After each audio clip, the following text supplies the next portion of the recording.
A mulher é sempre uma força muito importante nas lutas do PT. Seja em governos, no parlamento, nos movimentos sociais ou na linha de frente de programas como o Bolsa Família, o Minha Casa Minha Vida, o ProUni. Precisamos que as mulheres participem ainda mais da política. É assim que faremos um Brasil mais justo e acolhedor. Vem com a gente, vamos juntas reconstruir o Brasil.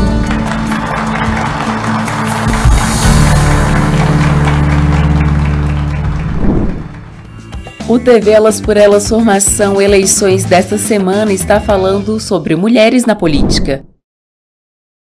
Olá, eu sou a Gabriela Araújo, eu sou advogada e professora universitária e o tema da nossa primeira aula será pré-campanha. O que as pré-candidatas podem ou não podem fazer durante esse período, que antecede o período oficial eleitoral, que começa, como vocês já sabem, a partir do dia 16 de agosto apenas é que se começa a campanha eleitoral oficialmente dita. Então, antes disso, o que vocês podem fazer? Sobre isso que nós vamos conversar hoje, alguns prazos, acho que é importante que vocês já conheçam. Entre dia 20 de julho e dia 5 de agosto vão acontecer as convenções partidárias. É nas convenções partidárias em que são escolhidas as candidaturas que vão participar do pleito eleitoral. Então, por enquanto vocês não têm os seus nomes aprovados em convenção partidária, vocês são chamadas de pré-candidatas. A partir do momento em que na convenção se escolhe o seu nome para integrar a chapa, seja para candidatura a deputada estadual, deputada federal, governadora, enfim, de repente presidenta, Então, enquanto não acontece essa oficialização das suas candidaturas, vocês são chamadas de pré-candidatas. Depois das convenções é que os partidos podem proceder ao registro das candidaturas, E o registro das candidaturas deve acontecer até o dia 15 de agosto, por isso que a gente fala que só a partir do dia 16 de agosto é que começa a campanha oficial. Mas antes disso, é possível já começar a promover, a sua pré-candidatura, a promover a sua imagem, a anunciar para as pessoas que vocês são pré-candidatas, que vocês estão ali com plataformas políticas, com projetos, com propostas. Isso tudo é permitido desde que houve uma alteração na legislação eleitoral em 2015. Quem já participou de eleição, de campanha, deve se lembrar que no passado quase nada se podia fazer durante o período de pré-campanha, antes de se oficializar as candidaturas. Tudo era considerado propaganda antecipada, No passado era assim. E aí houve uma mini-reforma eleitoral em 2015, por conta da diminuição do tempo oficial de propaganda eleitoral. Por quê? Antigamente, a propaganda eleitoral, oficial durava 90 dias, mas aí ela foi cortada pela metade, hoje ela dura praticamente 45 dias apenas. Então, para compensar esse período curtíssimo que a gente tem de campanha eleitoral, houve uma alteração na legislação e hoje é permitida a pré-campanha. Quase tudo é permitido durante a pré-campanha, com algumas exceções. O que não se pode fazer na pré-campanha? Não se pode pedir voto de forma explícita, falar, eu estou pedindo seu voto, isso não pode fazer. Então, e também não se pode gastar exageradamente com a pré-campanha, não pode se despender gastos que uma candidatura média não conseguiria despender para também não desequilibrar o pleito, E outra coisa que não é possível fazer antes da campanha oficial é o que não pode fazer durante a campanha oficial, assim, formas proscritas de propaganda. O que é proibido durante a campanha oficial também é proibido durante a pré-campanha. Então, por exemplo, olha, não pode na campanha oficial fazer outdoor anunciando a sua candidatura. Na pré-campanha você não pode fazer um outdoor anunciando a sua pré-candidatura, E aí onde você vai encontrar a regulamentação da pré-campanha, do que se pode fazer de anúncio da sua pré-campanha, da sua pré-candidatura?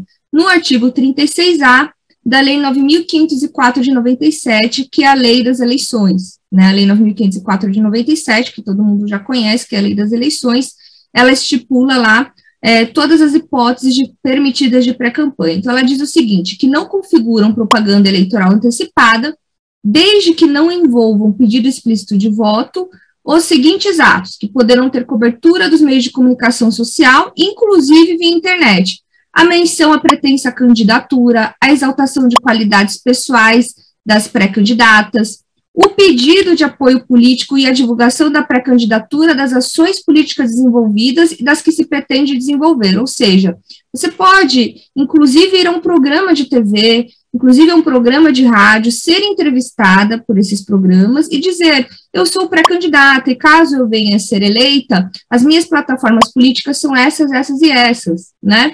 Então, isso é possível. A única questão é que, quando você vai a um programa de TV ou de rádio, esses programas de TV, essas emissoras, eles mesmos são responsáveis por aí dar oportunidade para suas adversárias ou seus adversários políticos também, dar espaço para eles, mas aí o problema é mais deles do que seu. Se você for convidada, você vai e você fala que é pré-candidata, porque a lei eleitoral permite isso, né? Então, ela permite também a realização de reuniões de iniciativa da sociedade civil, dos partidos políticos, reuniões, encontros, debates, para falar sobre a sua pré-candidatura, sobre as suas plataformas políticas, né? Ela permite que você se coloque, né? Se coloque aí, exponha a sua imagem como pré-candidata desde já, né? Não precisa esperar só dia 16 de agosto para dizer que você vai disputar as eleições. O que você não pode fazer, como eu já mencionei aqui, vou ficar repisando, é pedir voto de forma explícita, é dizer, eu peço seu voto. Isso você não pode dizer, mas dizer, conto com seu apoio para que no futuro, né, venha fazer parte da nossa campanha, né, dizer de uma forma mais genérica. Isso já tem até jurisprudência, a Justiça Eleitoral já regulamentou isso, dizendo que não tem problema, o problema é só pedir voto explicitamente. Outra coisa que se pode fazer na pré-campanha é o impulsionamento de conteúdo político-eleitoral, né, de conteúdo de pré-campanha mesmo, dizendo das suas plataformas, o que você pretende, desde que você não peça voto, novamente, repito, como é permitido na campanha. Então, tudo que é permitido, esse impulsionamento não é permitido na campanha, então também é permitido na pré-campanha, desde que não haja pedido explícito de votos e que seja respeitada a moderação de gastos. A própria resolução do TSE, que trata sobre propaganda eleitoral, ela fala sobre impulsionamento de conteúdo na pré-campanha e ela coloca essa limitação. Olha, você tem que tomar cuidado com a moderação de gastos. Por quê? Porque, como eu já mencionei para vocês, houve uma decisão do TSE, uma resposta a uma consulta, em que ele regulamentou, de alguma forma, o que pode e o que não pode ser feito na pré-campanha. E o que foi dito ali, eu até anotei aqui, um trecho do voto do ministro Luiz Fux, em que ele coloca os critérios norteadores que vão regulamentar a pré-campanha. Então, ele diz o seguinte: o pedido explícito de votos, entendido em termos estritos, caracteriza a realização de propaganda irregular, independentemente da forma utilizada ou da existência de dispêndio de recursos, tá? Então, pedido explícito de votos, não pode.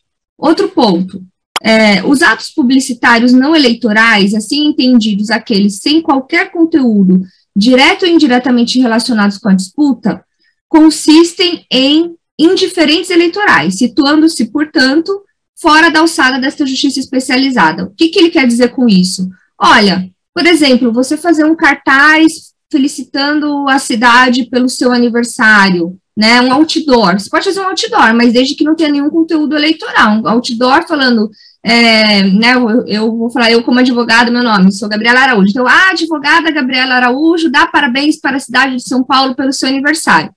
Não existe conteúdo eleitoral nenhum. Eu não estou falando a pré-candidata Gabriela Araújo, né, a pré-candidata Gabriela Araújo é muito competente, Não, eu só estou dando parabéns. Isso é considerado um indiferente eleitoral, porque a gente está em período anterior ao período oficial de campanha, eu não estou falando nada relacionado à campanha, então isso é considerado indiferente eleitoral. A Justiça Eleitoral nem vai ligar para isso. Agora, por outro lado, né, aí tem um terceiro critério aqui. O uso de elementos classicamente reconhecidos como caracterizadores de propaganda, desacompanhado de pedido explícito e direto de votos, não enseja irregularidade per se.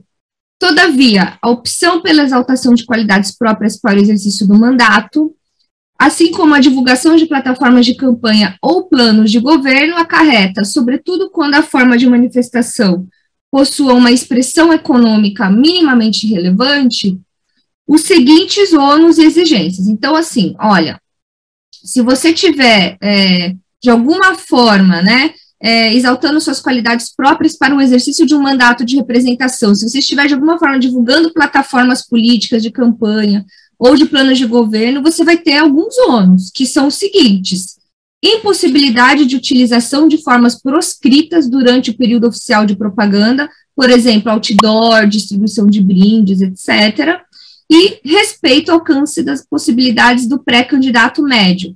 Então, o que isso significa? Respeito às possibilidades do pré-candidato médio.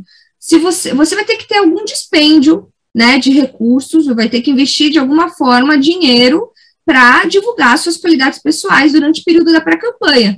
Vai ter até mesmo que fazer impulsionamento de conteúdo, isso está autorizado pela legislação eleitoral, ela prevê que você pode impulsionar conteúdo em que você divulgue as suas qualidades pessoais, né? Nesses casos, quando de alguma forma você está divulgando a sua pré-candidatura, divulgando as suas qualidades para o exercício de um mandato eletivo, nesse ano de eleição, você precisa gastar de forma moderada, de uma forma que qualquer adversária sua, que seja pré-candidata, também pudesse arcar, né? Então, por exemplo, você não pode gastar 1 milhão na pré-campanha, né?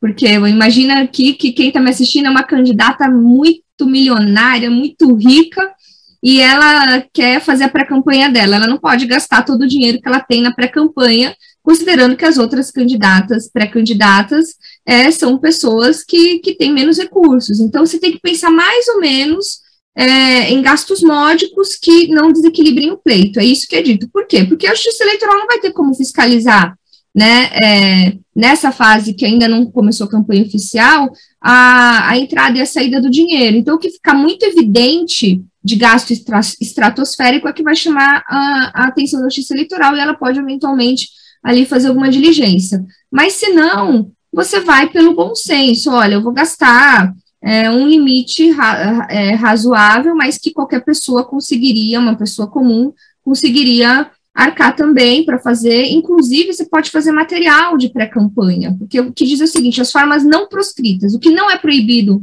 na propaganda oficial também não é proibido na pré-campanha, desde que o conteúdo desse material não peça explicitamente voto e desde que no conteúdo desse material não seja gasto um valor estratosférico. É isso, tá? Então, fala, vamos lançar a pré-candidatura? Posso fazer um ato de lançamento da pré-candidatura? Pode fazer. Posso fazer uma reunião em praça pública com aparelho de som, parecendo até mesmo um comício? Pode fazer, desde que você não gasta um valor estratosférico. Você vai juntar uma turma na praça da sua cidade, vai subir no coreto e vai levar uma caixinha de som com microfone e vai falar, boa tarde, né, cidade, eu sou pré-candidato, você pode fazer. Agora, você não pode montar um trio elétrico, porque, obviamente, né, as suas adversárias, candidatas médias, não vão ter dinheiro para contratar uma mega estrutura de som. Agora, lógico que os partidos podem fazer eventos de lançamento de pré-candidatura, porque aí é com o dinheiro dos partidos políticos, aí é outra coisa, quando os partidos políticos fazem ali organização de eventos intrapartidários, tanto é que a própria resolução, ela fala que os partidos políticos podem promover eventos de prévias partidárias, reunião dos filiados, enfim, de militância, sem que isso configure propaganda antecipada. Mas outra coisa que eu acho que é importante de mencionar aqui, e a gente vai aprofundar na aula em que a gente vai tratar sobre financiamento de campanha, é o crowdfunding, a arrecadação prévia de recursos para a campanha eleitoral, que pode começar já a partir do dia 15 de maio. Então, outra coisa que se pode fazer na pré-campanha, e nem todo mundo faz, mas deveria, é contratar uma empresa que faz ali o financiamento, a arrecadação de recursos para o financiamento coletivo, né? Então, o que é isso? Tentando falar de uma forma mais, que seja mais clara, assim. A Justiça Eleitoral, ela cadastra empresas, né, que são certificadas e autorizadas a operar como intermediárias na arrecadação de recursos para campanhas eleitorais.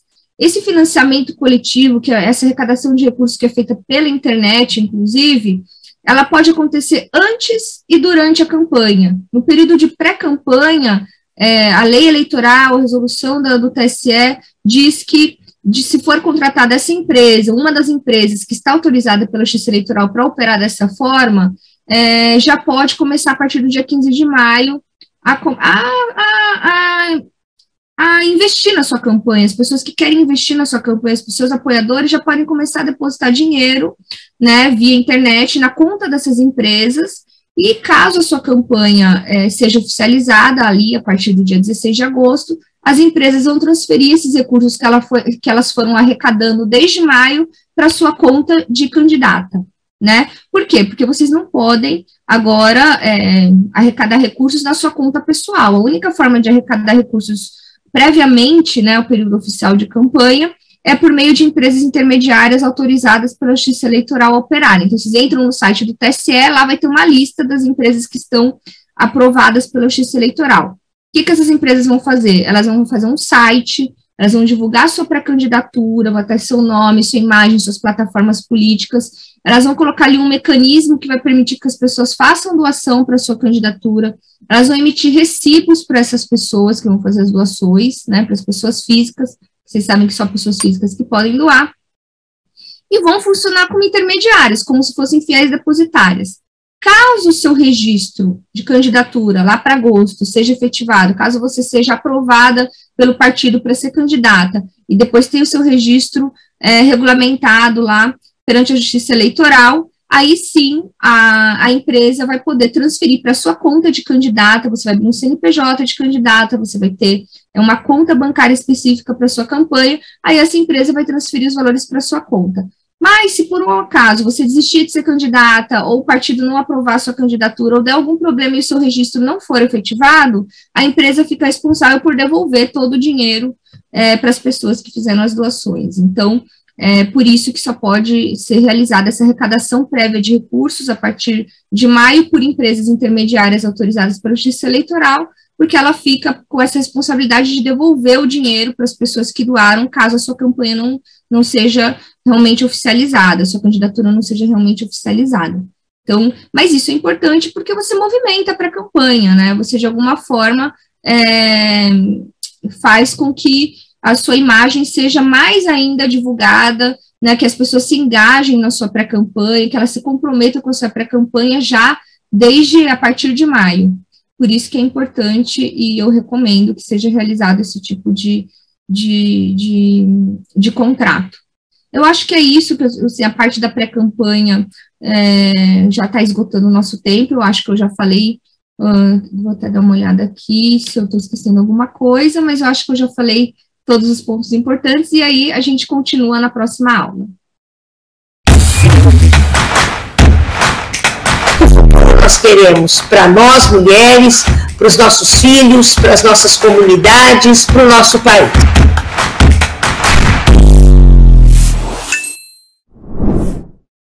Agradecer o convite para estar aqui, cumprimentar a Maia, a doutora Gabriela, a Will, a nossa companheira aí de ativo da Secretaria do PT.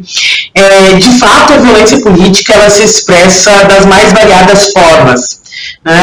Obviamente, a mais usual é a psicológica, mas ela também pode se expressar muitas vezes de maneira física, chegando a um extremo, como bem a doutora aqui exemplificou com o caso, né, da nossa vereadora do Rio de Janeiro, Marielle Franco, que foi brutalmente assassinada. Né? É importante lembrar que o Brasil é um dos países mais violentos para defensores dos direitos humanos. E a ampliação dessa agenda nos espaços do parlamento, a última década, também fez com que, combinado com, né, o avanço de setores organizados de extrema direita, conservadores, do avanço de uma agenda fascista no Brasil, essa agenda também se tornou um objeto de tensão nos espaços institucionais, amplificando as cenas de violência política, como nós temos testemunhados diariamente pelo Brasil.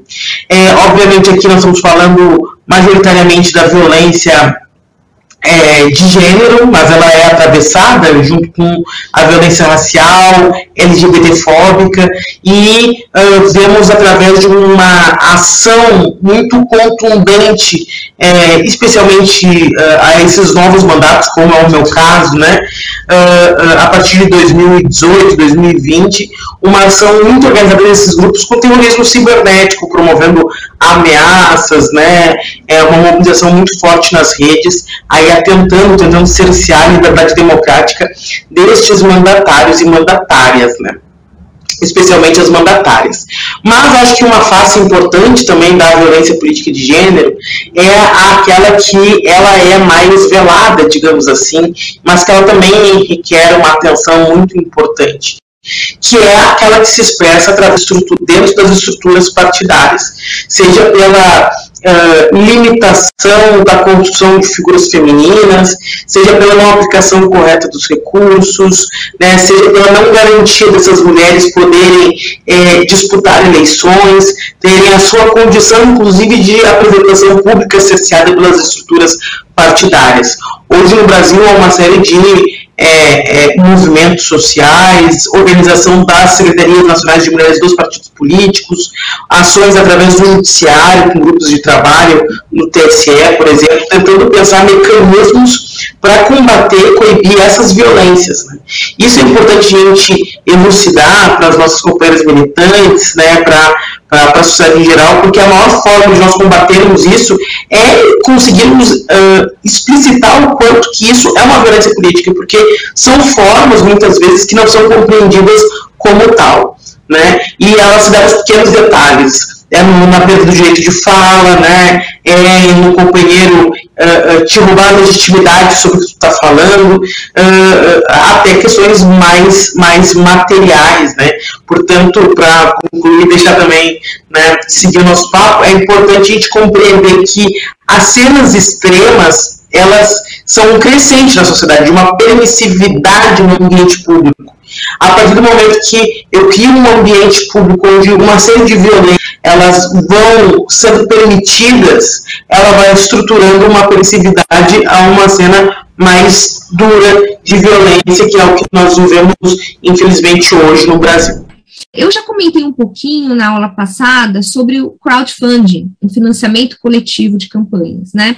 Esse método, eu acho que é interessante a gente começar retomando ele nessa aula, seja permitido desde a pré-campanha, né, desde o dia 15 de maio, ele também pode ser utilizado durante toda a campanha eleitoral. E como é que ele funciona, né? Vocês contratam uma empresa intermediária, uma empresa arrecadadora, que vai estar cadastrada na Justiça Eleitoral, então ela vai estar autorizada pela Justiça Eleitoral a operar. Essa empresa ela vai criar um site na internet da sua campanha ou da sua pré-campanha, vai depender do momento em que você contratá-la, e ela vai arrecadar recursos das suas potenciais doadoras, né, e doadores, pessoas físicas. Né? Então, as pessoas físicas vão entrar nesse site, vão ali preencher o cadastro e vão fazer ali o depósito de recursos financeiros para a conta dessa empresa, que vai, de alguma forma, fazer a prestação de contas já, vai estar tudo ali informatizado e vai ter uma relação direta com a Justiça Eleitoral e também com a sua administração de campanha, administração financeira de campanha. Então ela vai já informar a Justiça Eleitoral, as doações que ela está recebendo, vai emitir um recibo para os doadores, né, e depois vai ser responsável também para transferir para a conta de campanha da candidata que está ali, que a contratou, né, e aí para isso ela vai cobrar uma taxa de administração, e vai depender ali da negociação, tem uma média aí de mercado, em que elas cobram uma taxa e que varia, eu não tenho muita certeza de quanto está a prática agora, mas varia entre 5% e 10% ali dos valores recebidos, e os doadores vão ter alguma ideia do que está sendo cobrado também. Então, quem faz a doação, a pessoa física que faz a doação e que vai receber, né, o seu recibo por isso, e vai ter todas as informações sobre isso, ela vai estar informada, olha, dessa doação, sei lá, vou chutar, 5% vai ficar retido como forma de pagamento para a empresa intermediária. Então, essa é uma modalidade de arrecadação de recursos para a campanha, que é possível já desde a pré-campanha também. Então, a única forma de arrecadação prévia de recursos para a sua campanha é pelo financiamento coletivo. A partir do dia 15 de maio, já é permitido contratar uma empresa que faça esse tipo de operação. Mas como mais, né, as candidaturas podem arrecadar recursos para a campanha? Bom, lembrando que a campanha oficial, ela começa apenas a partir do dia 16 de agosto, porque existe um prazo aí para os partidos políticos fazerem o registro das suas chapas até o dia 15 de agosto. Então, a propaganda, a campanha mesmo começa, propriamente dita, a gente considera que começa a partir do dia 16 de agosto. E aí, né, a gente sabe, eu estou aqui falando para um público muito amplo, então tem candidatas que já são muito experientes, já participaram de várias campanhas, e algumas que são candidatas de primeira viagem, que é a primeira campanha que elas vão se colocar aí para o pleito. Então, eu preciso explicar o beabá para vocês, né? Então, vocês sabem que a gente precisa declarar tudo para a Justiça Eleitoral. Toda movimentação financeira numa campanha, ela tem que ser declarada à Justiça Eleitoral. Por isso que a própria lei exige que as candidatas, elas tenham a contratação obrigatória de uma advogada ou advogado e de uma contadora ou contador, porque se entendeu que elas precisam desse auxílio de técnicos, né, especialistas, para que elas consigam prestar contas. Porque antigamente, quando não tinha essa exigência legal, muitas candidatas tinham contas reprovadas, contas de campanha reprovadas, porque tentavam fazer sozinhas, e por desconhecimento da lei, ou por desconhecimento técnico mesmo, porque você está lá para fazer campanha, para ir para a rua, não está para ficar lidando com papel, elas acabavam não conseguindo prestar contas adequadamente. E a Justiça Eleitoral precisa seguir o dinheiro. Por isso que, para começar a arrecadar recursos para a campanha, para começar a receber dinheiro de doadores, para fazer a sua campanha, você precisa primeiro ter o registro da sua candidatura, né? Então, quando o partido vai lá e registra a sua chapa de candidatos, ele imediatamente, né, existe um sistema ali, a Justiça Eleitoral imediatamente manda essas informações para a Receita Federal, que emite um CNPJ próprio de campanha também. Então, você vai ter lá um nome, Eleições 2022, né, Maria da Silva, deputada estadual. Eleições 2022, né, Maria da Silva, deputada federal. E aí vai ter o seu número lá. Então, vai ter um CNPJ de campanha. Aí você vai ter a sua candidatura registrada, você vai ter um CNPJ de campanha, que já foi emitido automaticamente, e aí, com esse número de CNPJ, você vai poder ir ao banco e abrir uma conta de campanha. Então, todos os recursos que você vai movimentar para a sua campanha, para comprar material, para comprar, fazer folheto, para fazer um comício, né, para fazer uma reunião, para divulgar a sua candidatura, você vai ter que fazer movimentando por essa conta bancária específica que foi aberta com o seu CNPJ de campanha. Então, existem prazos para isso, né? A partir do momento em que você tem o CNPJ, você tem até 10 dias para abrir uma conta de campanha, mas é recomendável que você abra bem antes, porque sem conta bancária aberta, você não consegue fazer nenhuma movimentação financeira, né? E não consegue contratar ninguém, tem que contratar, como eu já disse, tem que contratar advogado, contador, gráfica, né, colocar material na rua, a contratar o pessoal que vai fazer distribuição de panfletos e tudo isso. Para fazer tudo isso, precisa ter uma conta bancária aberta, precisa ter declarado qual que é a conta bancária em que você vai operar ali a arrecadação dos recursos. E aí, quem que pode doar para a sua campanha? Como é que você vai arrecadar recursos para a sua campanha?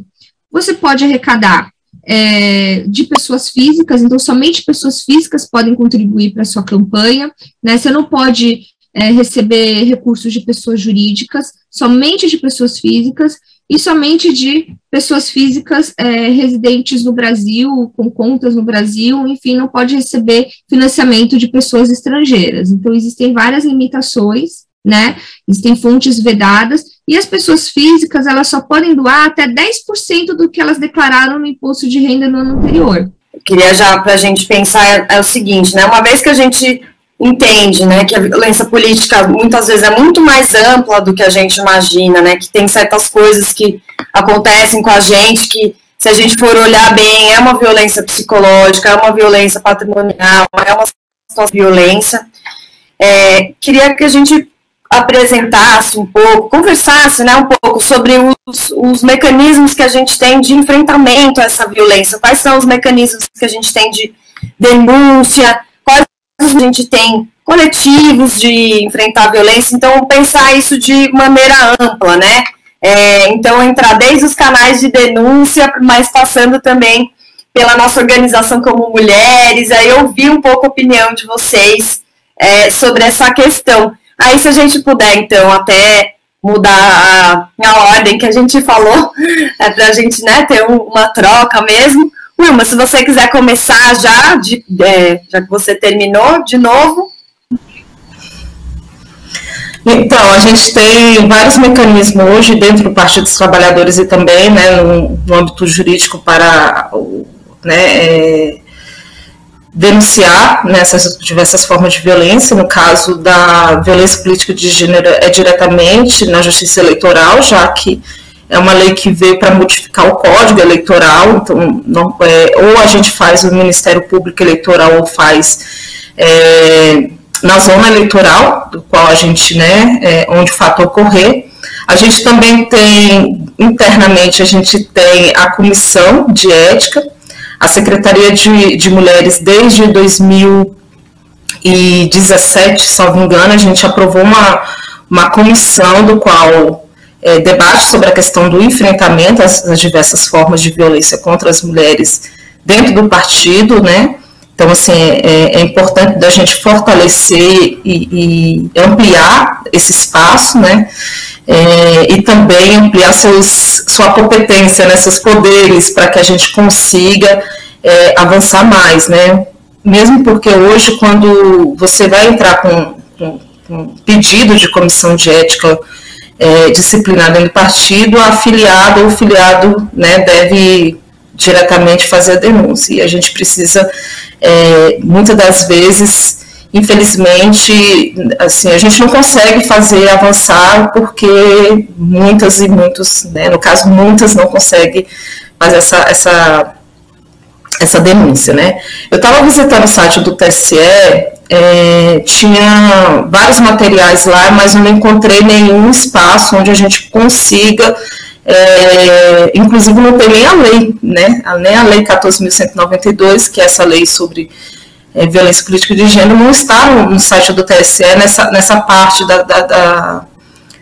que é um espaço, né, uma aba específica para as mulheres, né, e nem orientação, nem material, nem nada. Então, assim, eu acredito que a gente tenha como mecanismo também, né, discutir dentro de nossas instâncias, o coletivo nacional, os coletivos estaduais e distrital também, para a gente aprofundar, inclusive, fazer aquilo que é recomendado, né, adequar o nosso estatuto à nova legislação, né, e também adequar as nossas necessidades atuais, né.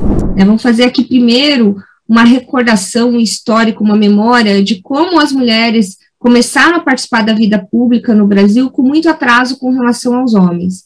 Se a gente considerar que lá desde a época de 1532, por aí, houve as primeiras eleições municipais em São Vicente, aqui no Brasil, e que as mulheres já ficaram excluídas desse espaço de decisão, de poder, dessas eleições, e aí isso se espalhou por todos os municípios. Mesmo na época do Império, havia formas de eleição, de administração locais, né, e as mulheres nunca participavam desses espaços.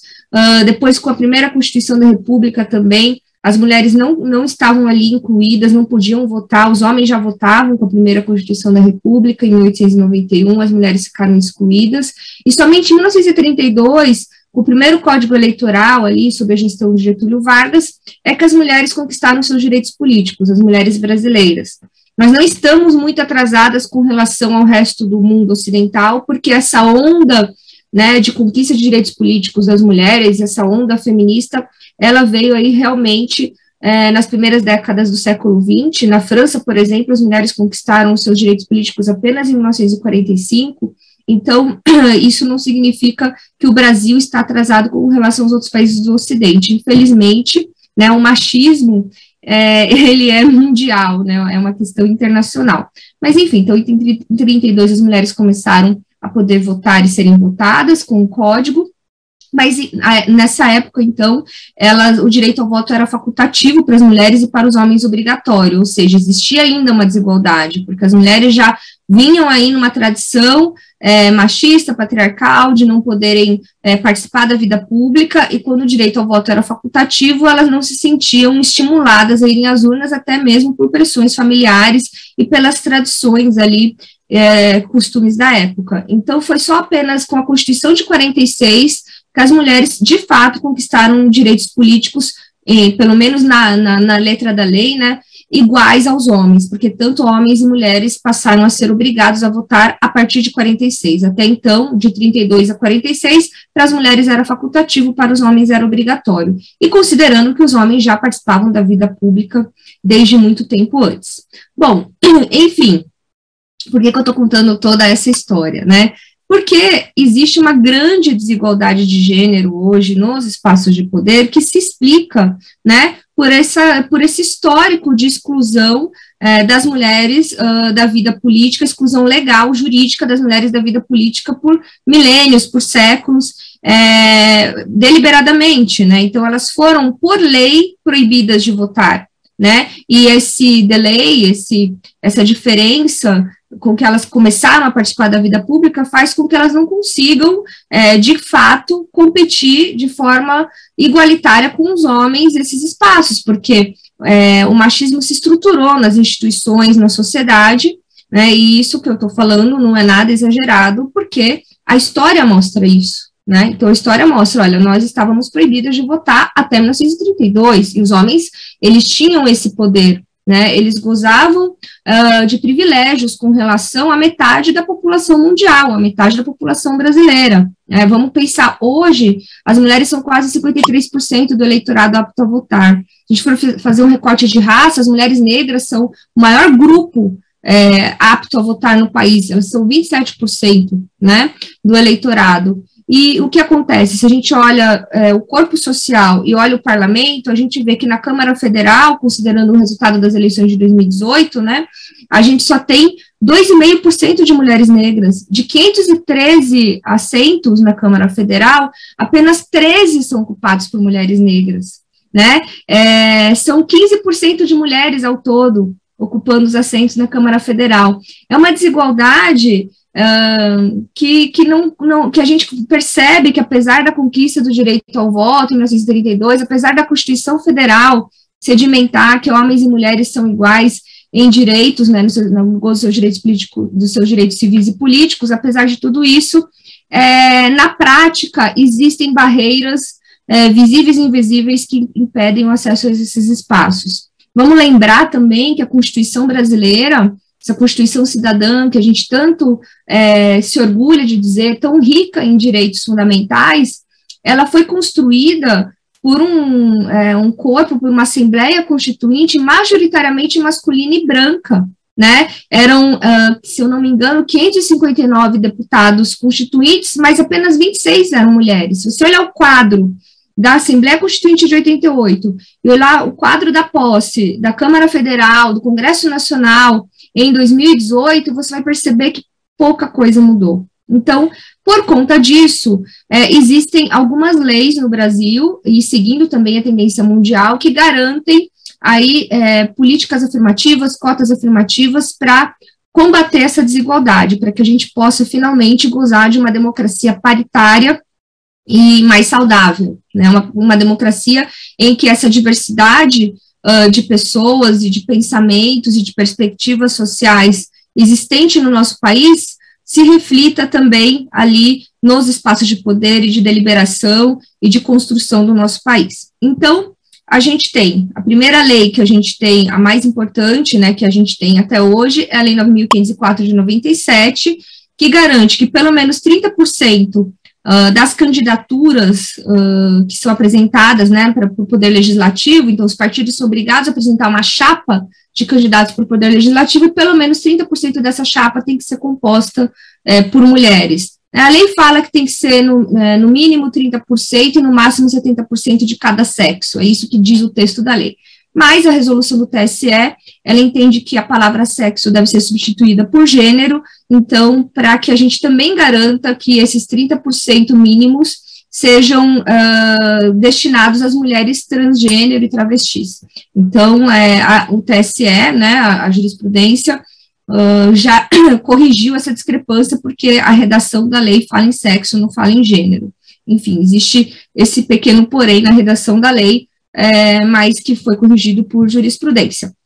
Outra coisa, outra política afirmativa que a gente tem no país é a garantia da Lei 9.096 de 95, que é a lei dos partidos políticos, que pelo menos 5% de tudo que o partido recebe de fundo partidário seja destinado para que as secretarias de mulheres, né, secretarias nacionais de mulheres dos partidos, possam criar e manter programas de difusão e de incentivo à participação de mulheres na política.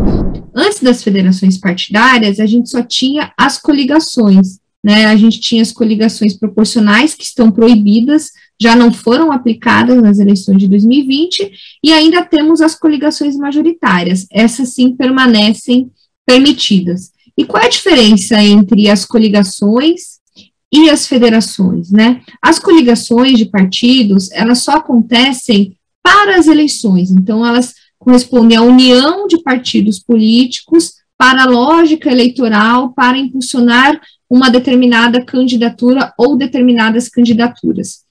Antigamente, elas eram permitidas no proporcional, então era possível a gente ver aí partidos unidos e muitas vezes de ideários completamente distintos para apresentar uma chapa única de candidatos à vereança, ou de candidatos para deputada estadual, ou candidatas a deputada federal, por exemplo.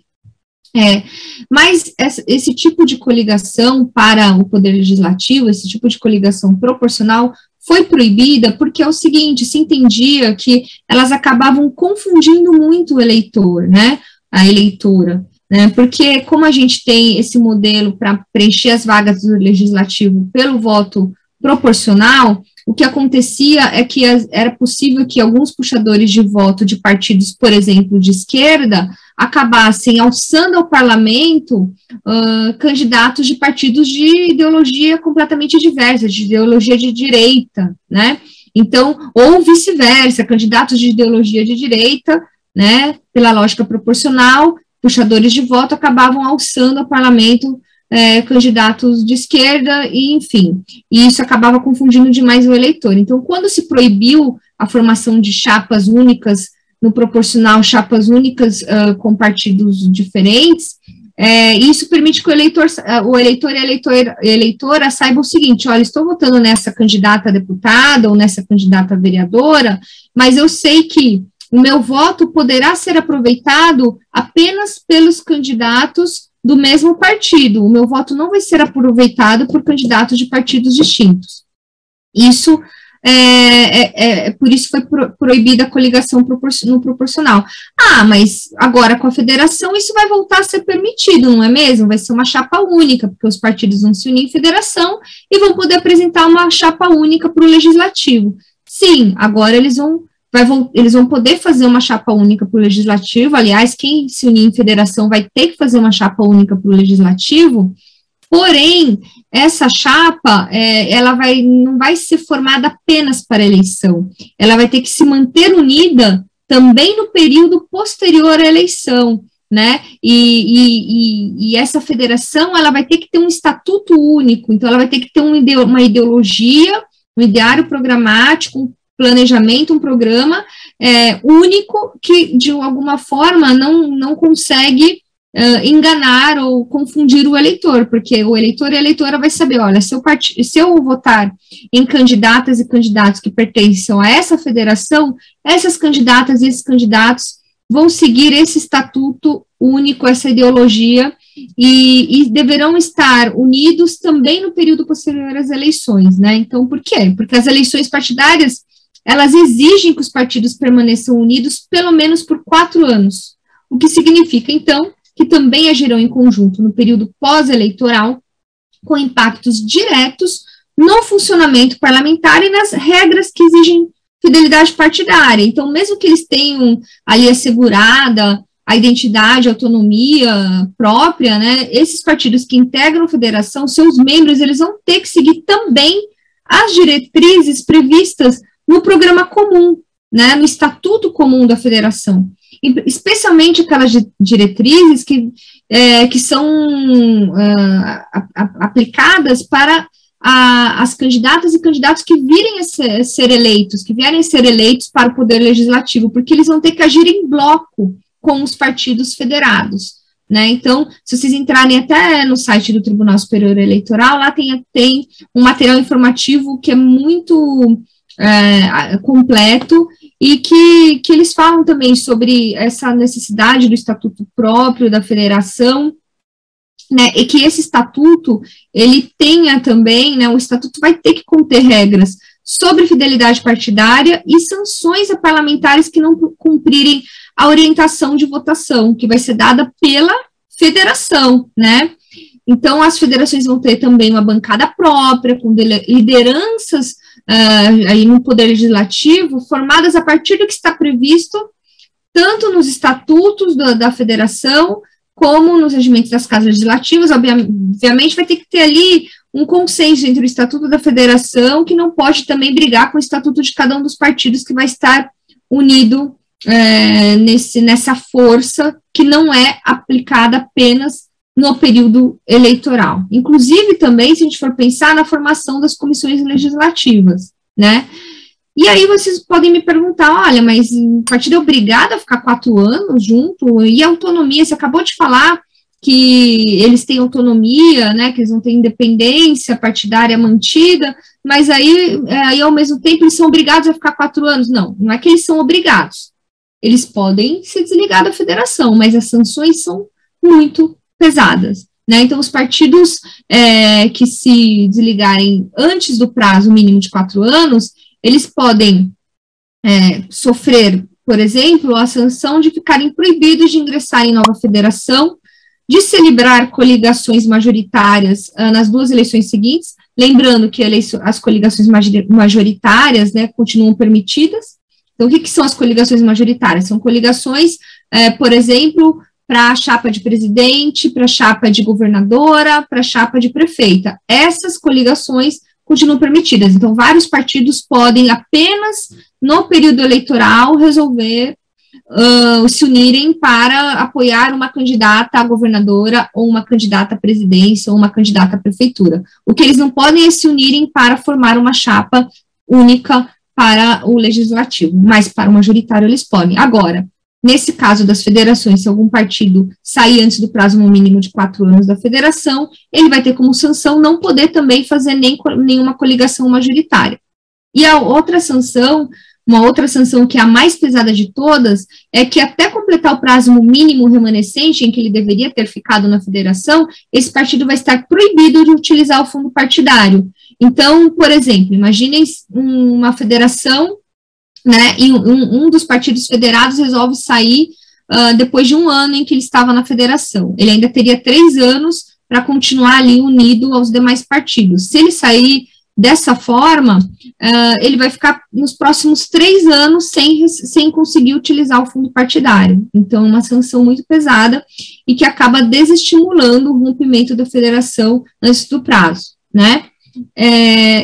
Enfim, mas vamos lá, vamos continuar aqui falando sobre as federações, né? Então, sobre o ponto de vista burocrático, que talvez seja interessante, porque a gente sabe agora que está uma corrida aí entre os partidos para decidirem quem vai federar ou não, quem vai se unir ou não, né? E como é que funciona, né, sob o ponto de vista burocrático. Antes mesmo deles pedirem o registro da federação no Tribunal Superior Eleitoral, eles precisam já ter previamente constituído, sob a forma de associação.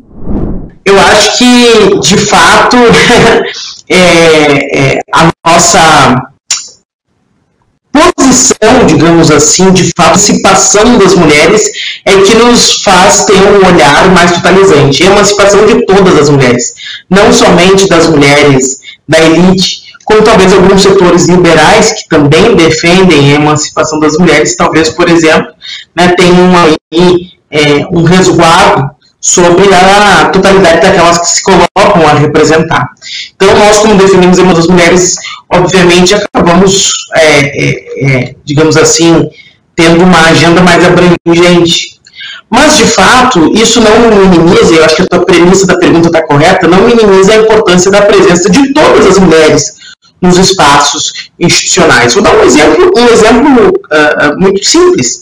Em 2018, nós tivemos no Brasil um crescimento de 54% do número de mulheres no Parlamento brasileiro, no Congresso Nacional, né, na Câmara dos Deputados. Boa parte dessa ampliação da representação não foi do campo de esquerda, boa parte foi de setores, inclusive, de certa forma, tutelados, né? Esposas de parlamentares, alguém indicado pela igreja, né? Setores que não defendem a emancipação das mulheres, mulheres conservadoras, que inclusive falam isso, né? Hoje tem um conjunto de mulheres aí que fazem congressos de mulheres conservadoras, defendendo a importância das mulheres se resguardarem o seu papel social que elas deveriam ter, etc, etc, etc. Ainda que nós tenhamos o crescimento desses setores, isso não diminui a importância que é de nós termos uma ampliação da participação das mulheres, porque quando a gente diz aumento da participação, é para a gente conseguir ter uma proximidade, digamos assim, das representações existentes na sociedade. A agenda desses setores nós vamos disputar do ponto de vista democrático. Queremos eleger mais mulheres que sejam mais mulheres de esquerda, né, de progressistas, mulheres que defendam a emancipação feminina, né? Mas nós, acima de tudo, hoje, nesse primeiro momento onde nós somos apenas 15% do Congresso Nacional, nós queremos ampliar a participação das mulheres. Isso faz com que várias outras agendas possam avançar. Vou dar um exemplo da minha vivência aqui, simplória, né? A Câmara de Vereadores de Porto Alegre entre as capitais, que tem a maior proporção de mulheres. Somos 11 de 36. Né? Eu aprovei um projeto aqui que é sobre salas de aleitamento. O aleitamento é a principal estratégia de combate à mortalidade infantil no Brasil. E aprovei com uma unidade das mulheres, né? Das mulheres, inclusive, conservadoras, inclusive aquelas que não defendem a emancipação plena das mulheres, mas que compreendem que esta agenda é uma agenda importante, por exemplo, né? Porque é uma agenda que tem o direito da primeira infância e que os homens votaram porque tinha uma das mulheres, não eram eles que diziam que não era importante, mas assim, né, elas compreendiam a importância, foram fazer a defesa, então isso mostra o quanto que é importante de qualquer forma a ampliação da presença das mulheres. Nós vamos disputar, obviamente, para que sejam mulheres que defendam de maneira plena a emancipação das mulheres. Esta semana, o TV Elas por Elas Formação Eleições trouxe pontos importantes para uma campanha eleitoral de mulheres. A próxima semana, o tema será comunicação. Anote na sua agenda, de segunda a sexta-feira, às 4 horas da tarde, na TV PT. Reveja essa e outras aulas na playlist TV Elas por Elas Formação, no canal da TV PT no YouTube ou em formato de podcast no Spotify.